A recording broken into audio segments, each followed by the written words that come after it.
Hey everybody, thanks for tuning in to another episode of the Comic Sand Podcast. I'm your host, Dylan Jumps, and today we're going to talk about Marvel's new What If animated series. And I just want to start by saying that if the first episode is any indication of how the rest of the series will go, I don't think anyone will be disappointed.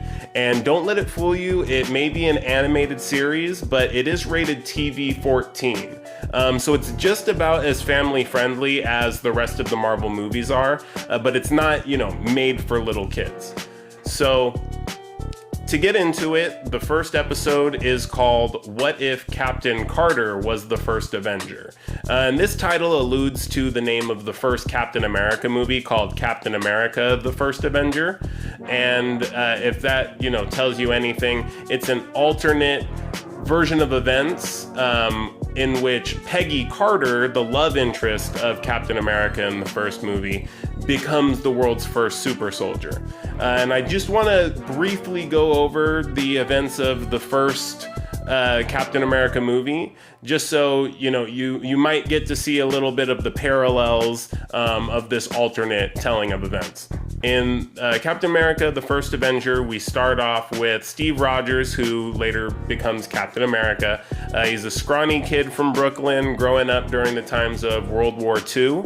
And it's his dream, it's his goal. All he wants to do is to fight for his country in World War II. And unfortunately, he's not physically fit. He is denied again and again trying to apply, or trying to enlist, I should say. And so after many times of being denied, he does actually get handpicked for a program where they are determining who will become a super soldier to help fight in the war. He doesn't know this from the get-go, but after enough of his trials and tribulations, what have you, he does find out what he's got in store for him, and ultimately does get pumped with the super soldier serum and becomes Captain America. Now in that scene of him becoming Captain America, it's just this pod that he goes into after getting pumped with the super soldier serum.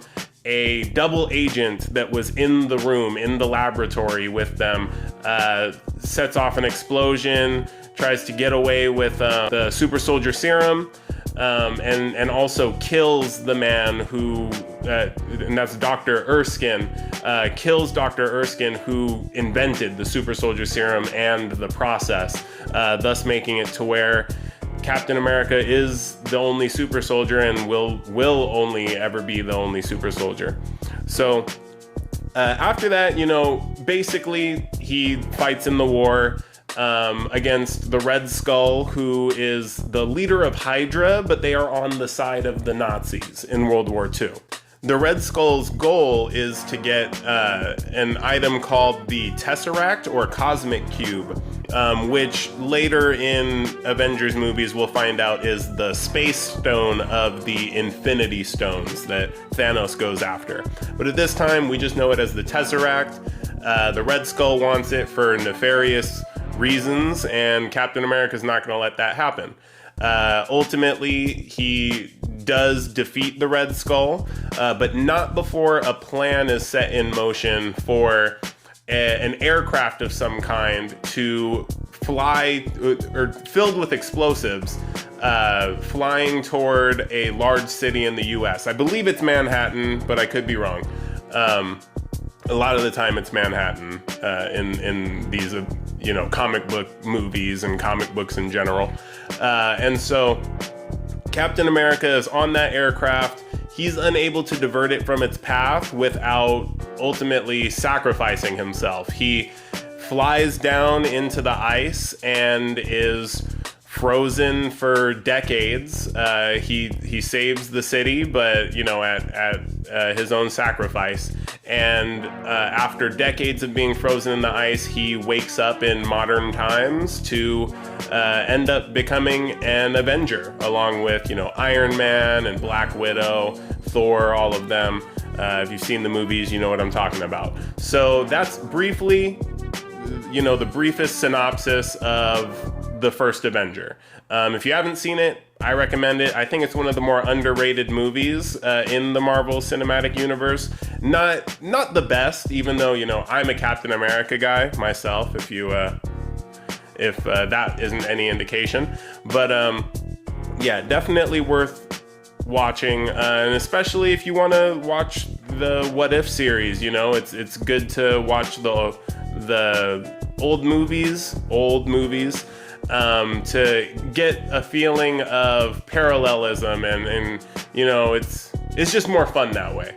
So now I'll get into what happens in What If Captain Carter became the First Avenger.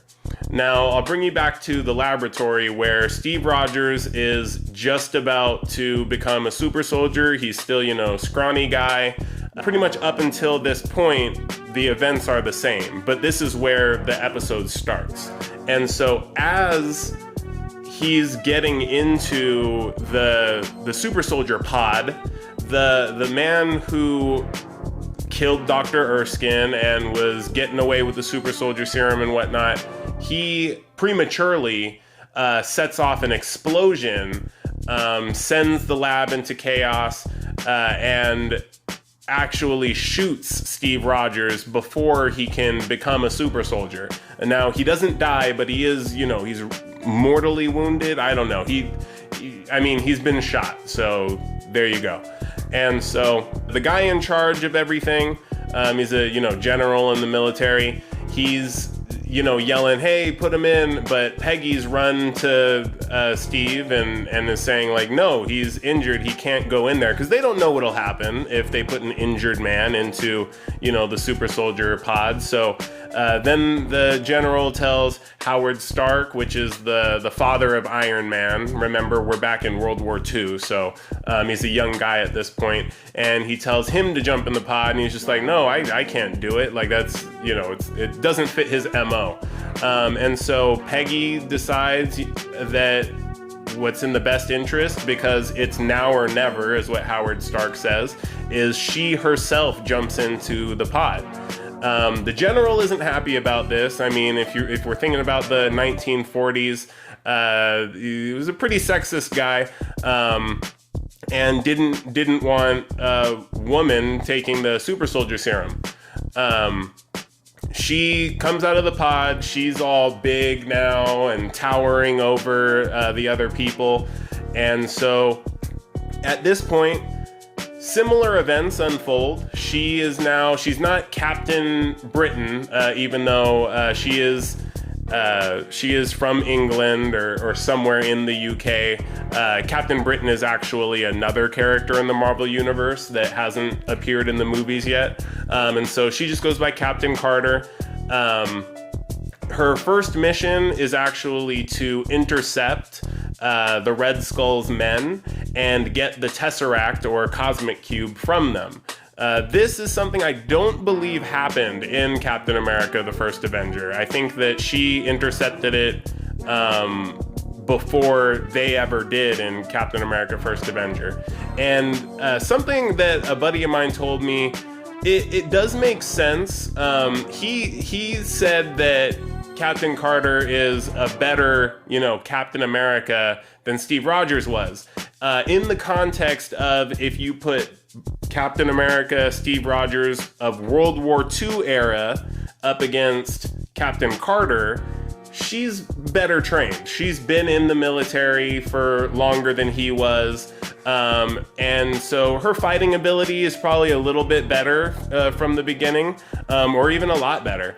And the animation serves the combat scenes very well. It is not clunky. It's very smooth, and in some ways the fighting scenes in the show are even more interesting than fighting scenes in some of the live action movies.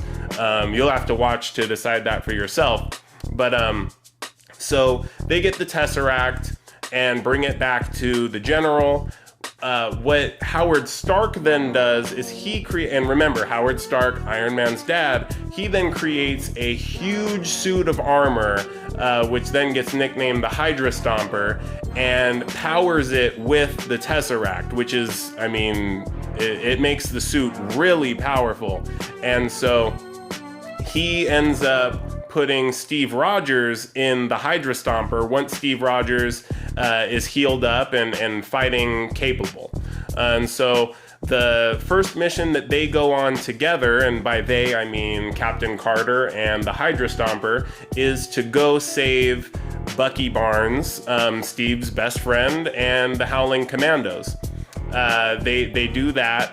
Not long after, they go on the same mission where Captain America and Bucky were infiltrating a train, and then Bucky is thrown from the train. But in this series of events, not Captain America, but Steve Rogers, the Hydra Stomper, he flies to the front of the train while the rest of them are ziplining onto the train. He breaks open the front of the train just to find that it's filled with explosives.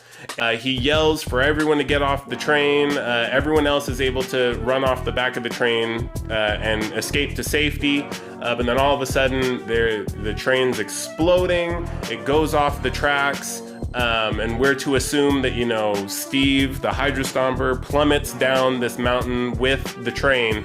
And then an avalanche is also caused because this is a snowy environment that they're in. And so they have to leave.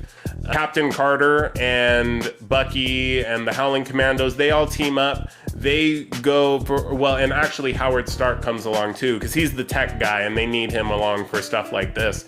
They go to a citadel, castle, what have you, that the Red Skull is held up in. The Red Skull has gotten a hold of the Cosmic Cube once again, and is opening a portal with it, because like I said, it's the Space Stone, which has the power of, teleporting through time and space, not time, but through space. And so he opens a portal to bring about the new champion of Hydra, is what he calls it. And we start to see this giant tentacle beast come out of this portal, and immediately kills the Red Skull. So, I mean, that's, instant karma pretty much. And at this point, Captain Carter and Howard Stark, they went to that room where the teleportation portal is going on. But then Bucky and the Howling Commandos took the low route, and they stumble across the Hydra Stomper with a very alive Steve Rogers. However, the Hydra Stomper is no longer powered by the Cosmic Cube because it's being used to open a portal. They pump some power into the Hydra Stomper. Meanwhile, Captain Carter is fighting this giant beast. I don't even think they ever really named it. And they're trying to get the portal closed. Once the Hydra Stomper's pumped with power, he flies through all the floors and goes to help Captain Carter, but he's only got so much power because that suit requires a lot, and he doesn't have the Cosmic Cube to do it anymore. The two of them, which is Captain Carter and the Hydra Stomper, fighting alongside each other, trying to defeat this tentacled beast. And in the middle of the battle, the Hydra Stomper runs out of juice. And the only option they have left is for Captain Carter to physically push the beast back through the portal, because it never got out of the portal. It just the tentacles were coming out. And so she pushes the beast back through the portal and disappears along with it. Now, the way that the episode ends is, I've got high hopes regarding this, because what happens is moments after she disappears through the portal, we then see the Tesseract in a room that is very familiar to people who watched the First Avengers movie, because it's from the first scene where they're using the Tesseract, and then all of a sudden Loki comes out of the Tesseract through a portal of some sorts, and starts attacking everyone. So it's that same room, but when Captain Carter comes through a portal, and along with a bunch of severed tentacles, and we're to assume she defeated the giant beast, she's met by Nick Fury and Hawkeye, and told that, the war's been over for almost 70 years. And the reason this is exciting to me is that the same way that each Marvel movie connects with one another through some way, shape, or form, I'm thinking that each episode of the show is meant to be its own little mini movie, but to also connect in the same ways that the actual movies did. So it's not just we're seeing what if Captain Carter became the First Avenger. It's also going to play into a larger season-long story arc. That's my hope anyway. That is the end of that episode. Really good. I would go ahead and check it out. I know I spoiled a lot of it, but hey, I mean, you could watch it and still get a lot out of it. I tried to keep it as basic as possible. The animation's really, really good. It's kind of a cross between 3-dimensional and 2-dimensional. If you watch it, you'll understand what I mean. That is it for the first episode of Marvel's new What If animated series. If you have any questions, like I always say, drop them in the comments. Not even just about the episode. Any questions about anything comic book superhero related, go ahead and do it. Make sure to like this video, subscribe, that really helps. Like I said, comment and share the video. Maybe your friends like comics. Like always, enjoy the rest of your day. Till next time.